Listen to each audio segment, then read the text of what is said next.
So my sermon, my inductive sermon, is titled Progression Through Protection, and the text that I'm using is John 17:11 through 12. And my focus statement, it's supposed to focus on the tension between Jesus' prayer for protection for his disciples and their actual fate. And the function of it is to expand people's understanding of like what it means for like God to protect them, especially in kind of this American framework that we live, which we have a very triumphant understanding of God's protection. So the introduction, again, will kind of talk about like the scriptural precedent for like divine care in our lives and how God does care for us and how the Bible presents that idea.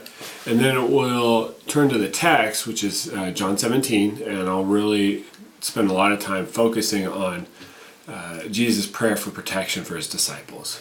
However, the tension will be created when I highlight the actual fates of these disciples. Like out of, not counting Judas, 10 out of the 11 of them were martyred. And that doesn't really seem like protection.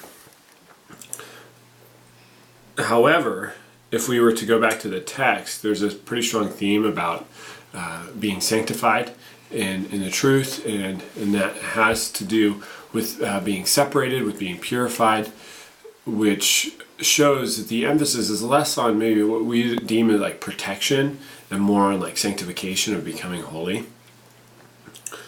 So the application is to kind of drive home this idea that when we view protection as mere trouble avoidance in our lives, we're functioning under a pretty like self-centered understanding.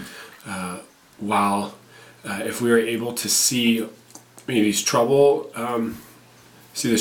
as actually situated in the midst of like our journey towards holiness, it will give us a more like God-centered understanding. And when I ask them, I pose the question of, have you wrestled with anything lately that you wonder why God isn't protecting you in? Like perhaps it's something that God is calling you to journey into. So I'm going to invite them to see that God perhaps cares more about progression, our progression and the kingdom's progression, than our sense of protection.